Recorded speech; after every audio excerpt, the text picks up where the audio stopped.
The details of this case shock and horrify even the most experienced of murder detectives. On September 15th, 2023, officers broke down the back door of a house in Pump Hill, Chelmsford, Essex, England. The home belonged to Lewis and John McCullough, but the officers weren't here for them. No, they were here after their 36-year-old daughter, Virginia. The charge? Suspicion of murder of both of her parents. Stay where you are. Stay where you are. Stay where you are. Show your chance. Yeah. Jamaica. Yep. Jamaica. Oh. The time is 12/12. You're under suspicion of murder against Jonathan McCullough and Lance McCullough. Yep. Okay, do you have to say anything? But it may come with defence. Do not mention when question, socialise report anything to do with the evidence. Okay? Alright, you rest necessary for a content. Is there anything in the pocket we should know about? Yes, there is. Can I take you to it? No, you can tell me. Can we go in there for a second, just so I can tell you something about what's in there? Yeah. Thank you. And then Yeah, I'll tell us the only something reason about I what's in said there. I need to tell you something about what's upstairs on the top floor as well. It's fine. Yeah, okay. Yeah. Is it here okay? Yeah. Yes, mind your face. Also, Yeah. I'm sorry about that one. no, it's fine. I know, but obviously I've got a check. My dad's body's in there. Right, okay. Yep, okay. Obviously I'll What about say, your mum? a little bit more complicated. John and Lewis hadn't been seen by anyone in 4 years, since June 2019, despite having lived in that house for over 20 years. They were well known in the neighborhood, which made their sudden absence even more unsettling. The family physician had grown increasingly concerned over the years, especially as their appointments were constantly delayed or cancelled. John, 70, was in poor health. He suffered from hypertension, type 2 diabetes, high cholesterol, and glaucoma. Lewis struggled with anxiety, agoraphobia, and obsessive-compulsive tendencies. Both relied heavily on medication, particularly John. That's why the clinic found it hard to believe they were fine without medical care for so long. Virginia McCullough was the youngest of the couple's children. She had moved back in with her parents 5 years earlier, after briefly working as a barmaid in 2017. The idea was that she'd help care for her aging parents, managing their health and finances. But what she really did makes her seem like the worst daughter imaginable. The daughter from hell. Okay. That's why I said, can I go upstairs and show Right, you? can you explain it to us, please? Because we're trying to preserve it's now going to be seen. So we need to preserve this the best we can. So I don't want you to have you walking up there, all right? Because that's for your well-being as well as ours. Oh, no, up. Okay. So where will we find your mum? Where will we find your mum? Okay, so upstairs there are about 5 wardrobes. Yep. It's behind the bed, but back next to the sink. That's the second one. I slipped a pile of those into his drink. There were about 2 or 3 drinks that I brought downstairs. And yeah, they were basically, he didn't drink all of them. He only drank probably about half of 2. But yeah, when I went in the morning, this was before my mother. When I went in the morning, early hours, I got up about half an hour early, about 6 o'clock in the morning. Came in and he was gone. He was gone. Okay. It's It's up to you if you want to talk. yeah. The thing is, purpose of your arrest. Purpose of your arrest is for a prompt, effective investigation, as well as by questioning you. We can't do that here. It needs to be done at a police station, all right? I did know that this would kind of come eventually. It's proper that I serve my punishment. So, yeah.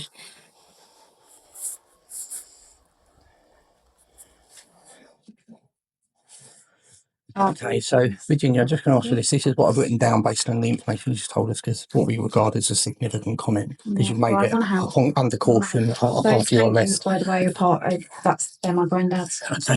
Right, so I've written this, please. I, Virginia McCullough, have informed Police Constable 77329 Brown at 79387 Bowers after entering my house on Friday the 15th September 2023 that I murdered my father, John McCullough, who was stated was under a bed in the rear ground floor of the house, and my mother upstairs in a cupboard next to the sink. Wardrobe. It's a double wardrobe. Right, I'll bring the Double cupboard. wardrobe. It's like 4 wardrobe doors, but it's the one next to the sink. Double wardrobe. Yeah. What's significant as I've written down here now, I've just read out to you. Are you happy to sign that, to say that's a true account? Yeah.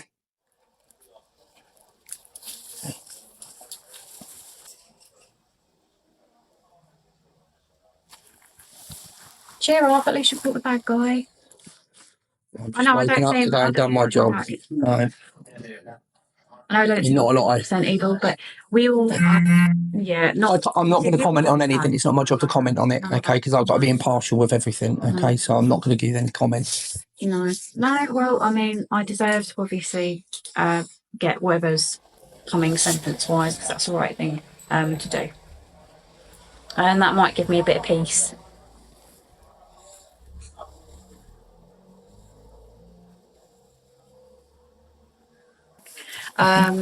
Also in the handbag as well, there's and again, because you're probably going to need to know about it, there's a card in there, card one money, and that's a bank card where there's a lot of transactions that have taken place over the last few years from the money that pertains to my parents.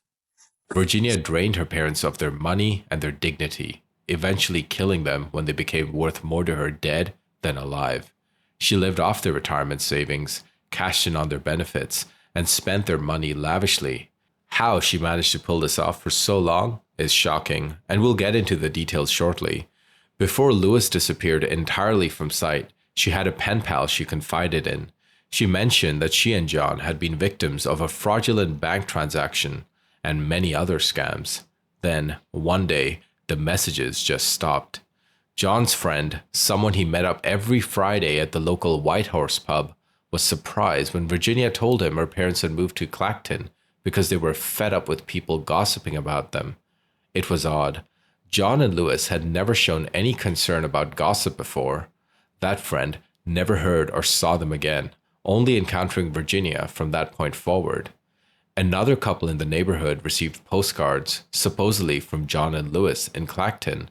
But these postcards, Virginia had written and sent them herself to make it seem like her parents were alive and well.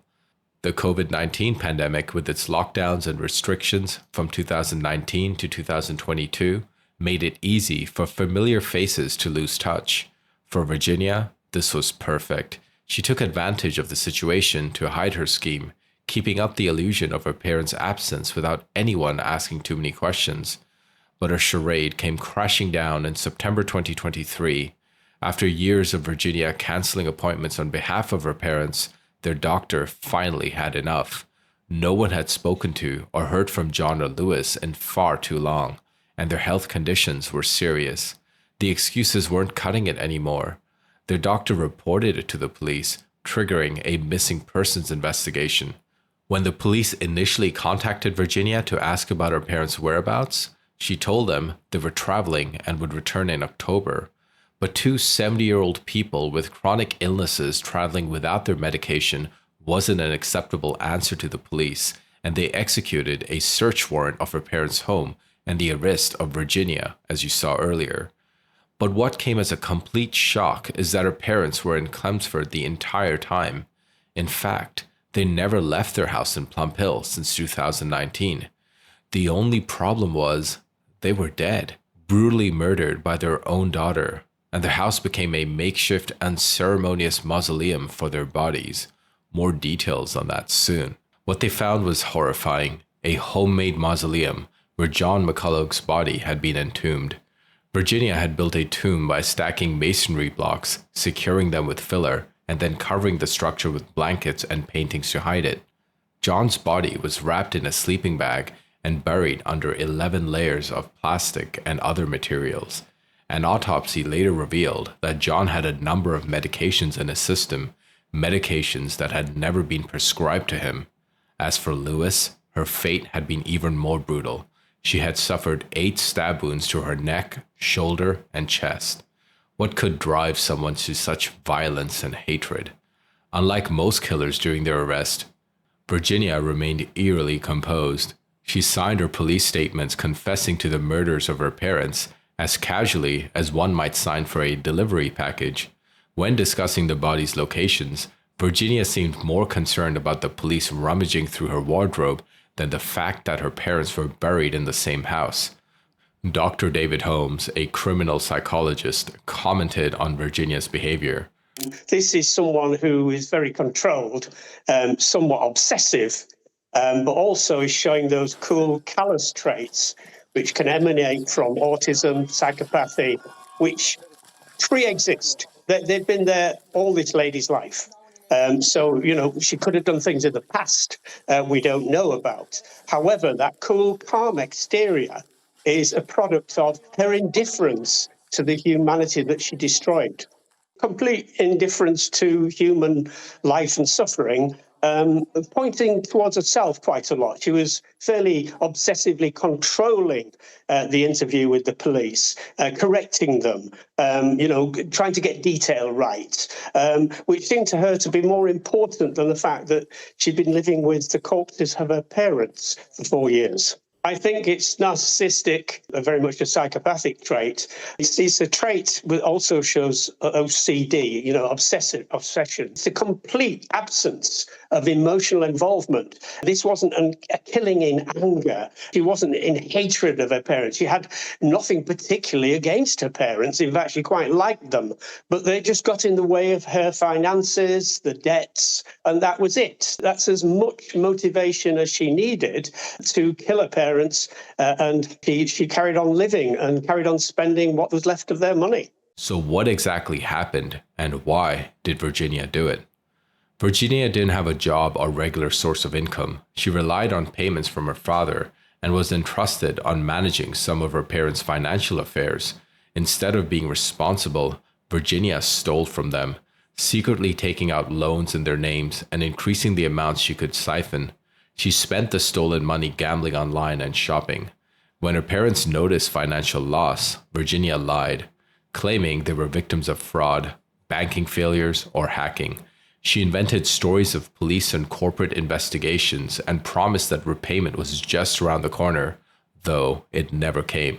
She even lied to her parents about having a job, when in reality she was unemployed, and fabricated medical conditions she didn't have. By March 2019, Virginia began contemplating killing both of her parents.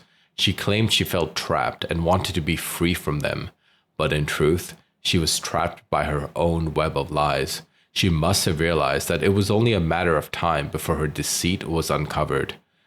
By June 17, 2019, Virginia was drowning in debt, nearly £60,000 deep. That evening, Virginia placed a cocktail of prescription drugs in her parents' drinks. The following morning, she found her father dead in bed. But her mother, who slept in a separate room than her dad, was very much alive. Virginia did not put as many drugs in her drink, and her mother had not consumed all of it.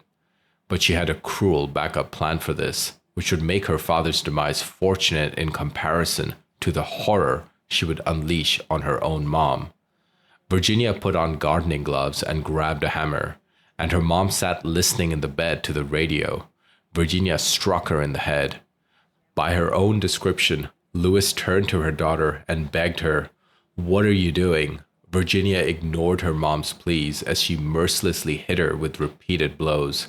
Lewis desperately tried to protect herself and fight for her life, suffering defensive injuries in the process.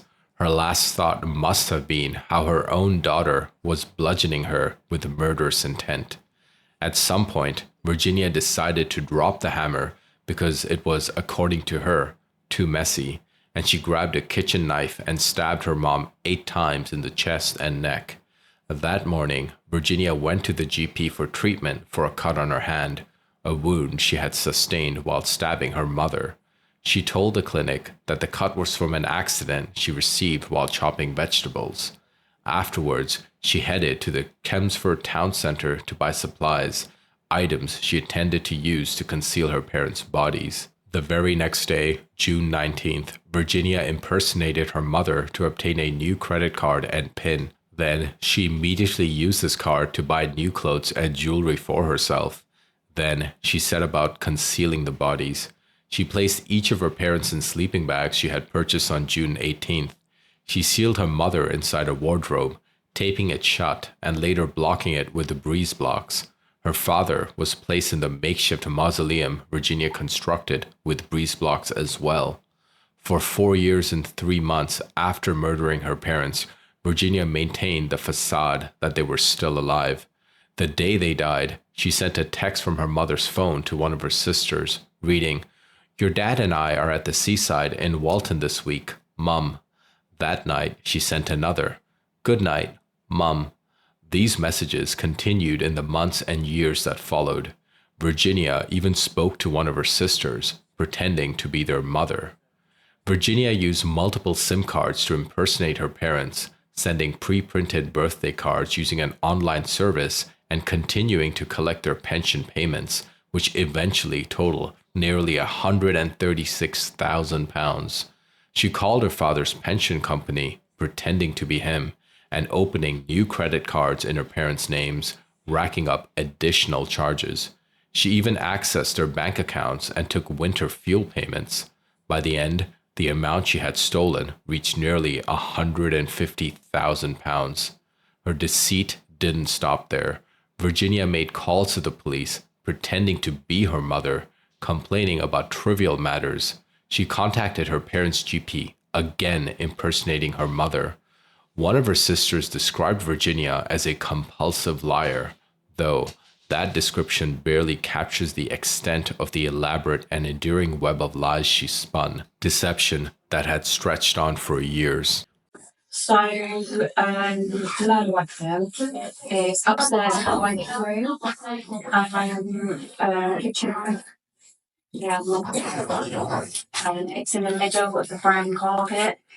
Against the wall, opposite the shelves. So there are two long white shelves. So opposite, where that one is, that's where the knife is. So next bit is very hard to talk about. That's probably the most grisly detail. So on the ground floor, underneath the stairs, there's a few like storage boxes and things. And in the middle, I think it's in one of the boxes or in a bag or something. If you want me to shush after this, it's fine. But every bit helps. You will find forensic clips helpful. There's a hammer. I know, but I'm trying to help so you find everything. It's in the middle underneath the stairs. It will still have blood on it. It's rusted, but it will still have blood traces on it. So not cooperating is futile. Yeah. There's no point in not cooperating. There really isn't. And plus, apart from like telling my eye should vocalise, that's the other side of the coin, I think. So. Yeah. On October 11th, 2024, Virginia McCullough was sentenced to life in prison with a minimum term of 36 years for the brutal murder of her parents. The court considered a whole life order, but decided on a minimum term due to her guilty plea and cooperation. The court ruled that the crime's motive was clear: financial gain. Virginia killed her parents to cover up her theft and profit from their debts. She concealed their bodies for over 4 years, showing an extreme level of planning and deceit. The betrayal was amplified by the fact that she was managing their finances, with her father in poor health, placing them in a vulnerable position. The use of a hammer and a knife in the murders only added to the severity. In her defense, Virginia claimed childhood emotional neglect, but the court found little relevance given the murders took place in her 30s. Her mental health conditions, autism, personality disorder, and psychosis were acknowledged, but did not lessen her responsibility. The court noted her motive was financial, and her autism explained her detached confession, but not the killings. Despite her initial lies, Virginia later cooperated fully with the police, and her guilty plea reduced her sentence by 4 years. However, The court questioned the sincerity of her remorse, citing her years of deception to cover up the murders. In the end, the judge imposed a minimum 36-year sentence, ensuring Virginia remains in prison for decades before any consideration of release. Even if released, she will be on license for life, under the constant threat of being recalled to prison. During the sentencing, heart-wrenching victim impact statements were read aloud, offering a glimpse into the devastation her actions caused. Lewis's brother, Richard Butcher, expressed his profound loss and disbelief. He stated, "Virginia is very dangerous. Her ability to kill her parents undermines my faith in humanity." He revealed the emotional manipulation Virginia employed, using false hope that Lewis and John were still alive. "I have been manipulated over the years to think my sister is alive," he shared, highlighting the torment Virginia inflicted through her deceit. The emotional toll on the family was evident in his words. "I couldn't comprehend what has happened, and I still can't. I believed I was in communication with Lewis, John, and Virginia before hearing the awful news." Reflecting on the irreversible loss, he added, "Due to her wicked act, I've now lost 2 close relatives. I have been going through every possible scenario, whether I could have done anything to prevent this or how it could have been different." Other relatives spoke of being devastated and bereft, describing the ordeal as a living nightmare. The depth of Virginia's betrayal and lies left the family reeling, with one relative describing it as sickening and blasting Virginia for her lies, laziness, and greed. Another relative condemned her, saying, "How dare Virginia rob our entire family of the inherent right to see John and Lewis again?" The family issued a joint statement, offering thanks to the Essex Police and the Mayor investigation team, expressing their gratitude for the justice served. They paid tribute to their parents, describing their father as caring and hardworking, with a love for education, writing, golf, and snooker. Their mother, kind, caring, and thoughtful, was passionate about history and cherishing her grandchildren. The statement continued, "Our family has been left devastated and heartbroken at the deaths of our parents, who were taken away from us so cruelly." They concluded, "Our mum and dad are forever in our hearts and are loved and missed beyond any measure." Good afternoon. Virginia McCullough murdered her parents in cold blood. Her actions were considered, meticulous, and carried out in such a way as to conceal what she had done for as long as possible. These were the actions of someone who had taken time to plan and carry out the murder of her parents in the interests of self-preservation and personal gain, before living within metres of the bodies of her 2 victims for a number of years. Throughout the course of our investigation, we have built a picture of the vast levels of deceit, betrayal and fraud that she was engaged in. It was on a shocking and monumental scale. McCullough lied about almost every aspect of her life, maintaining a charade to deceive everyone close to her and clearly taking advantage of her parents' goodwill. She is an intelligent manipulator who chose to kill her parents callously, without a thought for them or those who continue to suffer as a result of their loss. The details of this case shock and horrify even the most experienced of murder detectives.